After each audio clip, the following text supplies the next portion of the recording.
Hi and welcome to the vlog.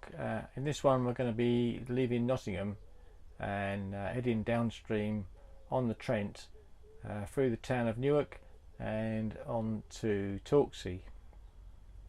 Distance of 45 miles and 8 locks, and part of it includes some of the Tidal Trent, which starts at Cromwell, and we're going to go only about 15 miles up as far as Torksey, but it does go all the way up to the Humber. We did this journey over 7 days, which is quite fast for us really, considering we're doing 45 miles, but you've got to consider that on the river there's less places to moor up than there are on the canals, and especially on the tidal bit, because you're controlled by the flow of the water levels, so you have to book ahead from one lock to the next, and then that can be distances of about 10-15 mile or so, which you have to do within a certain time to get into the lock before the water level changes too much. So yeah, so we did quite a bit.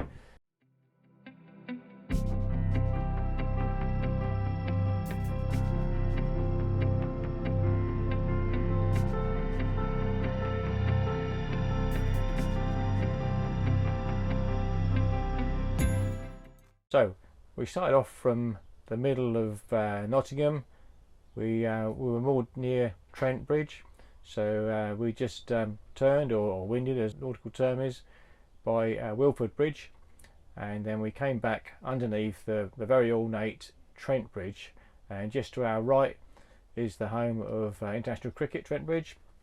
As we go under the bridge, on the right hand side here is Nottingham Forest football stadium.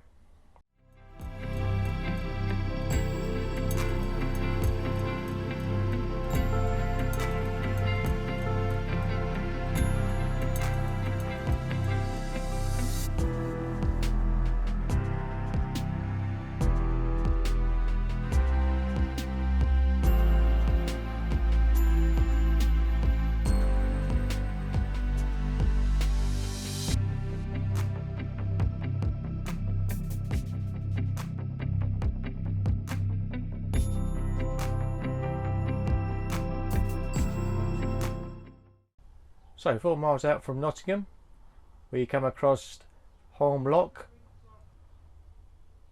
Like all the locks along this river, it's manned, and there's a traffic light system to instruct you on how it works. So basically, when the light's flashing, we know that the lock keeper has seen us, and when it turns green, we're okay to proceed into the lock. So we get green light and into the lock we go. So we exit Holme Lock, and a mile and a half further on we come across Radcliffe Viaduct. This is quite an interesting viaduct. It's at 1850 and it's 110 feet wide, and it's made from cast iron, and it's made by a company called Clayton and Shuttleworth in Lincoln. And you'll see in a later vlog, when we were at Lincoln, we actually come across the old factory.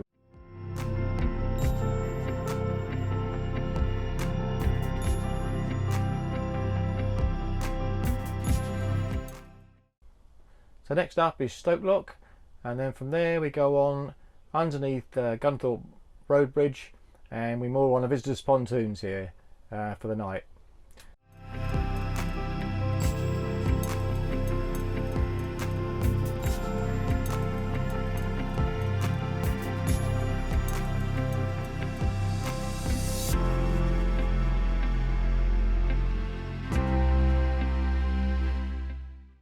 So yeah, there's quite a lot to do at Gunthorpe. There's lots of places to eat and drink, and there's quite a lot of history here as well.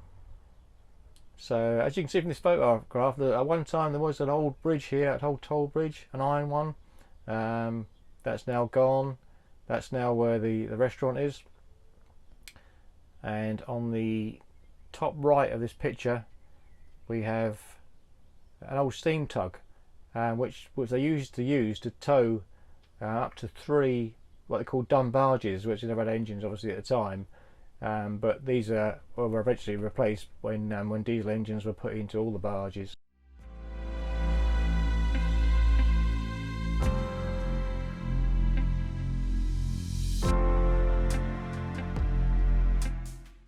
So leaving Gunthorpe the next day, we cruise on towards Newark, but we stop for the night at Farndon. So we go through Fiskerton and then on to Farndon, and we moor up here on the visitors' pontoons. It's a lovely weekend while we're here. There's warm, sun was out, and there was lots of people sunbathing, swimming in the river, picnicking, and yeah, and there's a pub next door, so it is very busy, but it's very noisy at times as well. But there were some lovely sunsets there, and it quietened down at night. Most people had gone home, but there was some lovely sunsets to see, which we really enjoyed.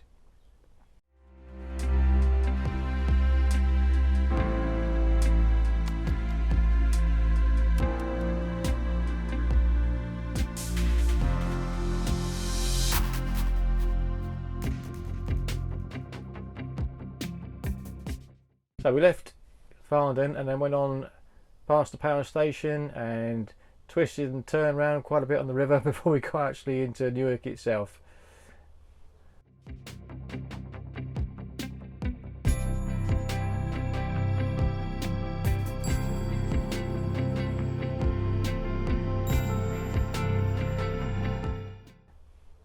And as you approach Newark, there's some lovely old bonding houses, and there's a malt house there as well.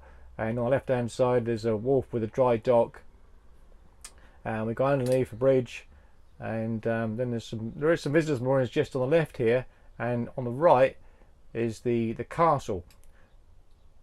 So Newark was a key strategic stronghold in the Civil War, it being the last crossing of the Trent before it becomes tidal.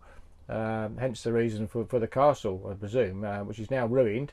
But from the river on a boat, it's quite an imposing structure, looking up at the sheer face of the side of the castle, just rising up from the bank of the river. And the castle gardens are really nice. They're free to enter, and it's very well kept gardens, and it's a lovely tranquil setting, just to get away from the town for a little bit.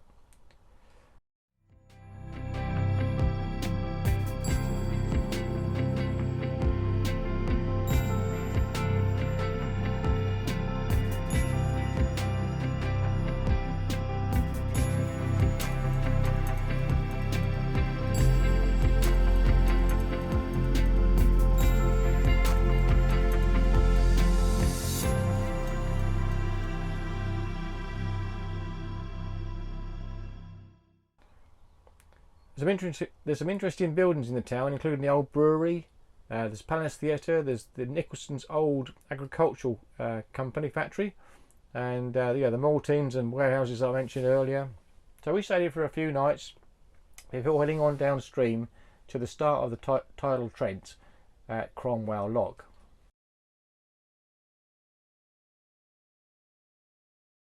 So just a little bit about the Tidal Trent. It requires a little more planning when navigating it, because obviously with the rising levels of water, entry and exit from the locks have got to be done at certain times, and you want to be flowing with the tide rather than fighting against it, so the timings are important for that too. So yeah, and there's very few places to moor on this tidal bit, so you've really got to plan from one lock to the next, really, to enable you to get off safely in good time before it's dark.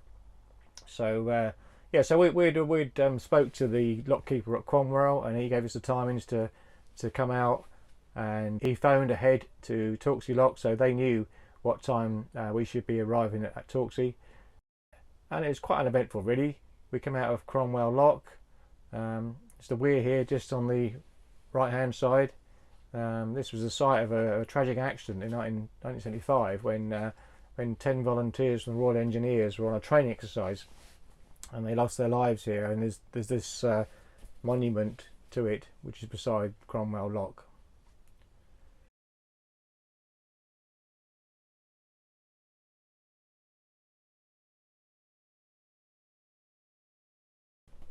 Yeah, so when the water is flowing pretty fast and there's some tight entrances to the lock, it can be quite tricky getting in and out of the locks on the Tidal Trent. But there is a Facebook page which is very useful if you're going to be doing this part of the river, called Trent Link Safe Navigation of the Tidal Trent, and there's info on there on safety equipment, timings, buddying up with other boaters when you're travelling, so that there's two of you that to help each other out if need be, and and also tide times, etc. So yeah, it's well worth having a look at that, and I'll put a link to that site and in the comments below. And all this is provided to make it a pleasurable and stress-free experience. And if good advice, if advice is taken, then it is that it can be great. It's a lovely stretch of water. Where from the stretch we did was very rural, and it was a lovely warm day with hardly any wind when we did it. It really was a pleasurable experience being out on river. And it's very wide as well, so there's no worries there. But you just have to be careful around some of the tight bends to stay away from the inside where it's silted up. And we also purchased the River Trent navigational guide, which gives you more information than Nicholson's books really on where to be in the river.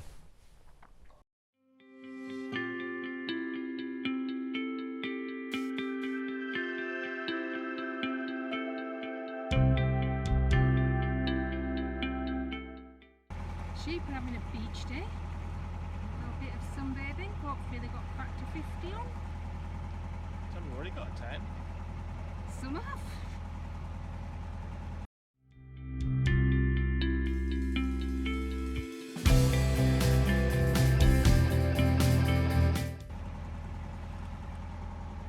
And the cows are not to be outdone.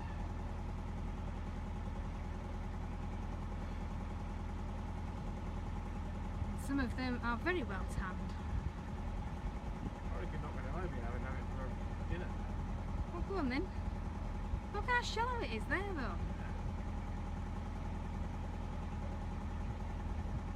I'm not butchering it.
So we pass under Fledborough Rail Viaduct, and then we go on past Dunham Visitors Moorings, under the Pipe Bridge, and then underneath the Dunham Toll Bridge. So this is the only road crossing on the River Trent between Newark and Gainsborough, so it gets quite busy.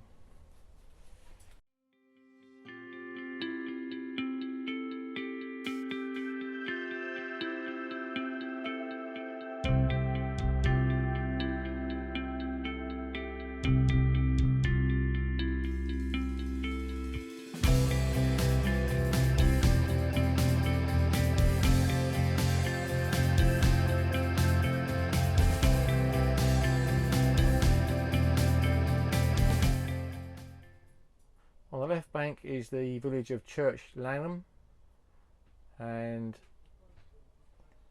followed after that is the now decommissioned Cotham Power Station, and now we're getting quite close to Torksey.